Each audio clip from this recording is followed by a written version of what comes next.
迎来到登山事务所，我是小雨。那我们今天呢，来到了日本和歌山县的田边市这里，这是我们在日本使用关西广域铁路周游券的第3天。那现在在我身后的就是熊野古道中边路当中的大斋园。那大家一定会觉得很奇怪，为什么会在这里开场呢？如果想要收看我们上半天来前往这个熊野古道好的一个世界文化遗产，然后还有它的交通方式，包括我们造访那个八天王子、熊野本宫大社以及大斋园大鸟居的话，请收看上半天的景点介绍影片。那下半天的话，我们主要是要走熊野古道，也就是日本3大古道中边路的步道路段。我们要走大日月线哈，我们会先从大斋园这边到它的登山口，然后经过月见丘神社，然后汤丰王子，最后抵达我们今晚的住宿地点，也是熊野的中边路3大温泉的汤的丰温泉。那么现在马上从大斋园的这个下来这边的右边哈，来走，我们右转，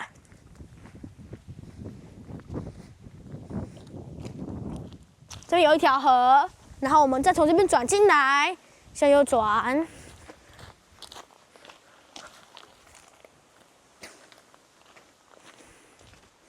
那我们就要开始走大日月登山道了。熊野古道中边路的大日月线。现在在我们的右手边就是大斋园下来的这条路，好，然后我们持续前进。好，我们从这里有个岔路口去左行。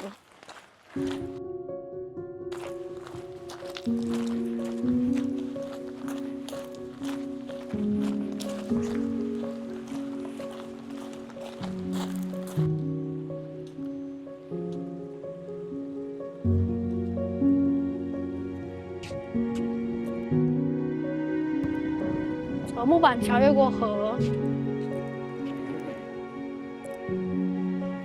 好，出了这个鸟居门以后，我们又回到马路上。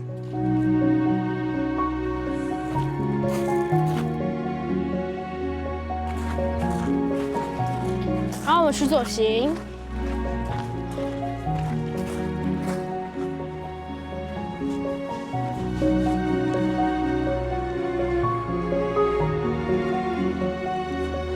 好，这边有个指标，上面写熊野古道大日月登山口。那就是从这个古道呢右转，好，那边也可以看到那边有一家这个卖可乐饼，然后炸猪排的店。从这边右转，中过斑马线右转，进去里面直走，我们就会抵达大日月的登山口。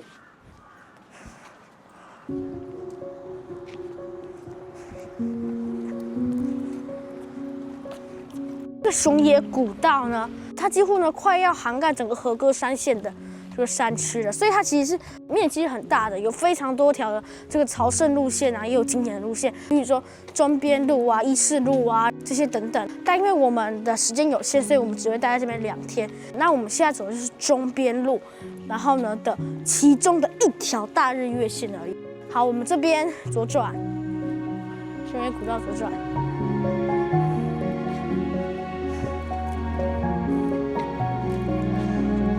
那主要热门的朝圣景点呢，最热门的就是推荐大家1天的行程的话，就是也可以从发心门王子启登，然后经过呢众多的这个王子建筑群，最后抵达八天王子熊野本宫大社，然后呢再到大斋园大鸟居，然后呢再走大日月登山线到汤的丰温泉，这是属于比较健行级的。那如果休闲级的话，就是像我们从熊野本宫大社开始走就好了。插入，然后我们取微微的左前方，几乎直走的方向。看到这边有个大日月登山口的那个公车站，这边巴士公车站，然后直走。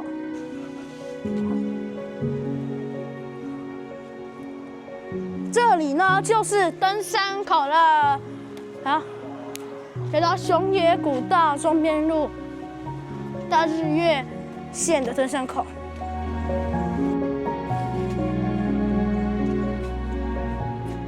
好的，那我们可以看到哈，到我们等下到汤的丰温泉哈，还有2.2公里，开始启登。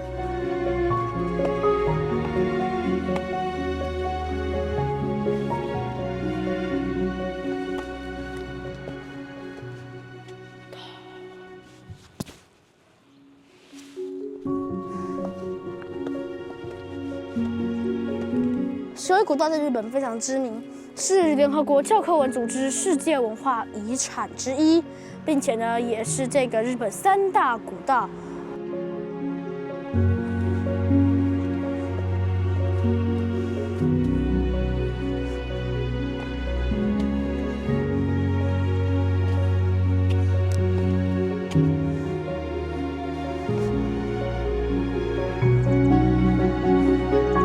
从这边开始起间到月见丘神社，再往后一点点呢，都是一路的上坡哈，然后再往后一点的地方就已经到了最高点，然后接下来就会开始下坡。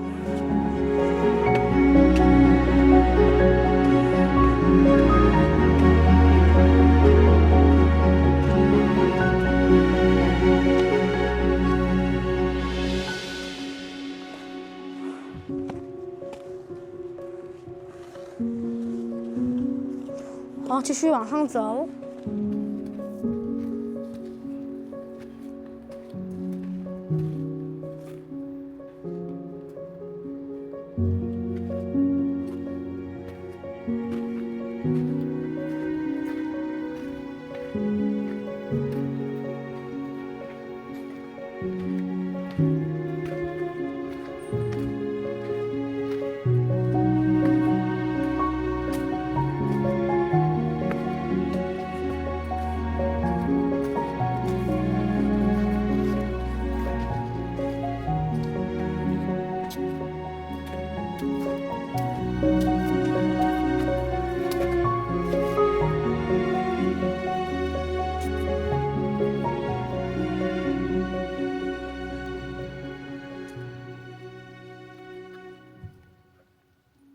好，大日月庄边路，我们已经持续上坡了，接下来要继续休息一下下，继续前进。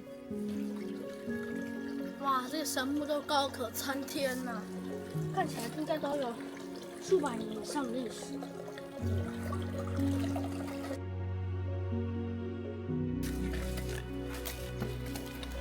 宣布正式抵达月见丘神社。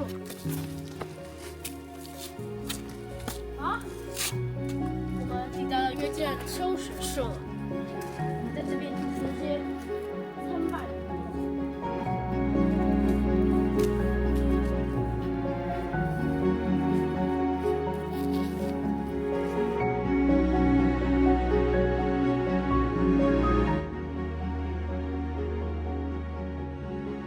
5点整了，下面的神社在敲钟了。月见丘神社超出休息以后呢，我们从这边右转，然后呢，我们再往上走一小段，就开始下坡了。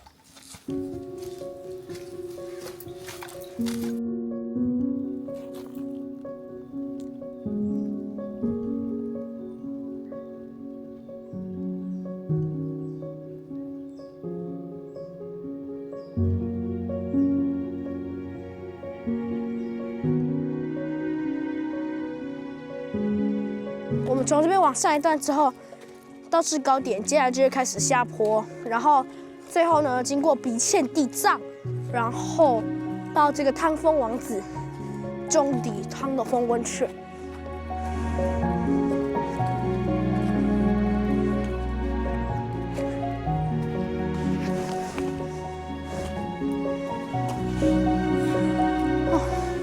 今天就有点陡。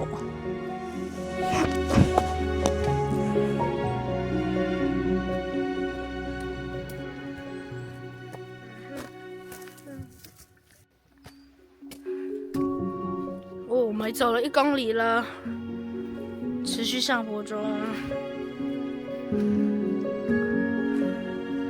快到制高点了。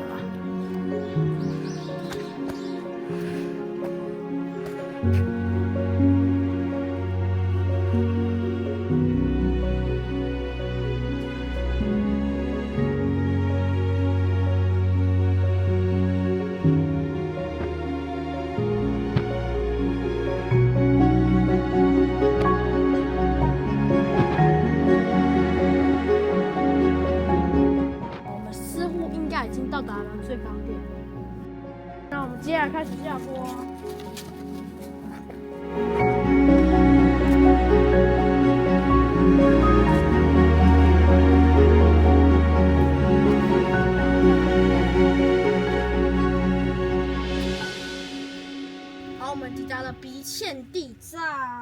是江户时代的这个雕刻师佐圣五郎呢，把这个弟子的鼻子削掉哈，所以叫做欠，就是缺少鼻子的一个菩萨。它这个上面呢，虽然有刻字，只是说已经不太清楚了哈。但是依照还原，它是在这个兴国3年（西元1342年）上面有刻“南无阿弥陀佛”的字样。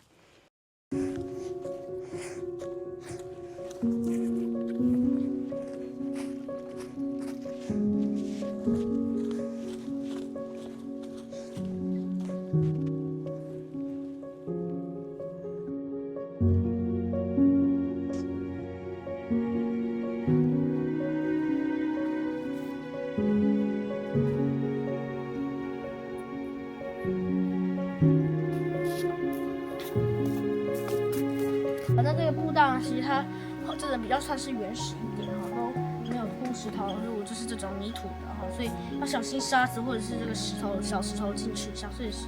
然后它的这个高低落差也是蛮大的，就是路线没有经过整修，稍微原始一点，但还可以走。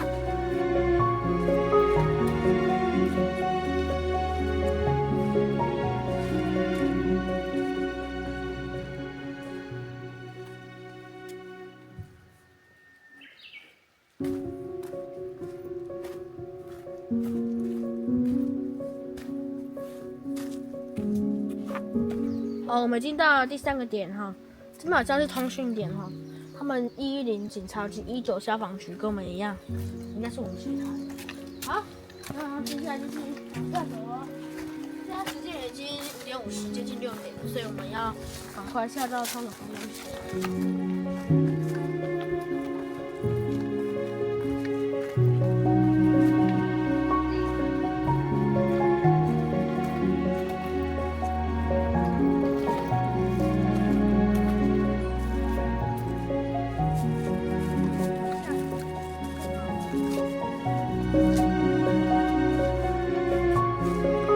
熊野古道它主要是一个参拜的道路，沿途当中呢会进行许多庙宇，并且进行这个祈福消灾，然后所以呢，其实它这个古道呢也是古色古香，有多年的历史。但是在熊野他们这边有一些寺庙还是不准女性进入进行参拜。就是仍然有一些村落是保持着传统的一个观念，但是我们所走的这些3大社啊，其实他们也都是相对变得比较开放包容。好的，我们基本上康方王子已经要到了，然后呢，我们下来之后就是进入这个大道路了。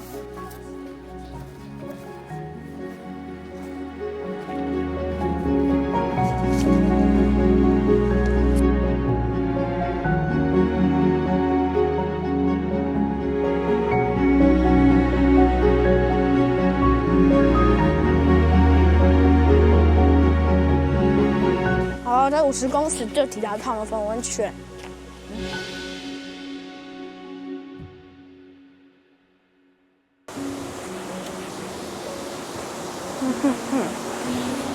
这样子的。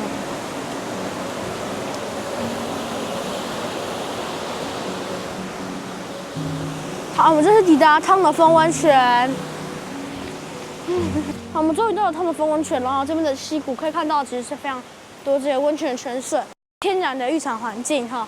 汤和风温泉是这个熊野多贝路地区三大温泉之一哈。天然的汤浴呢，大概在西元180年代的时候就已经开始呢有这个泡汤文化盛行，那水质也非常清澈干净。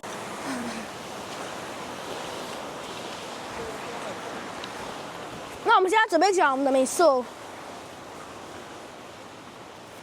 我们那个旅店稍微比较就是亲民一点的哈，我们大家可以稍微介绍一下。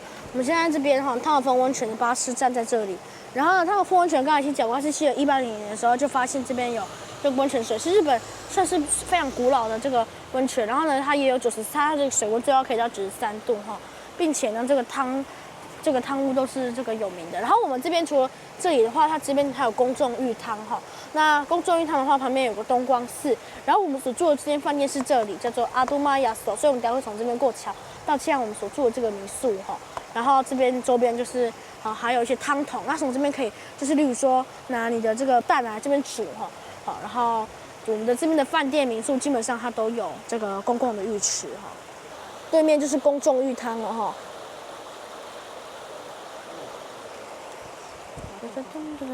好，我们现在准备去饭店吃晚餐喽。那我们等下会到这个我们的旅馆那边民宿去开箱我们的房间还有餐点。好，从这边就可以闻到这个硫磺的味道了。好，硫磺的味道。好，我们从这边过桥。好，这里就是我们的饭店民宿了。终于抵达我们的民宿。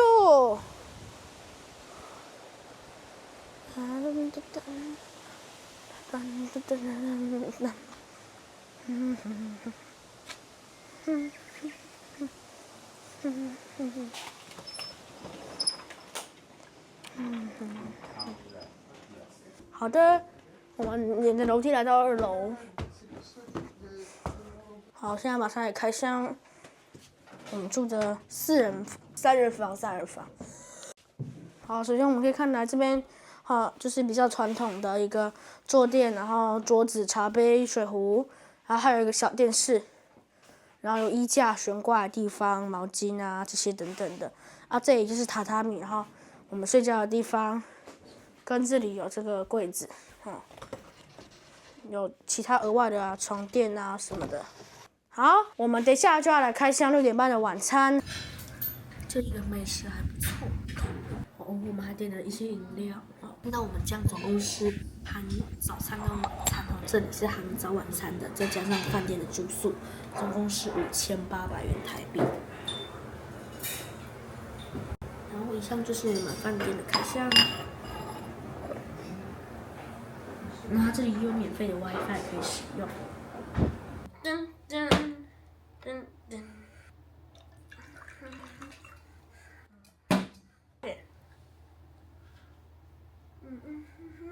好的，那以上就是我们今天的一个熊野古道中边路的这个大日月线段的一个登山路程哈。我们今天呢不但造访了这个许多熊野古道中边路的名胜景点，然后呢甚至呢也走了它的一小段古道。那我们今天这样子的这个古道距离，从大斋园出发，一直到汤姆峰温泉，总共是走了2.8公里。那所花时间呢，也来到了这个1小时40分钟。爬升高度也来到210公尺。那今天的影片就到这里结束喽。如果喜欢我的影片，请记得帮我按赞、订阅、开启小铃铛，并且把这部影片分享出去，让更多人知道。那我们就下次再见喽，拜拜。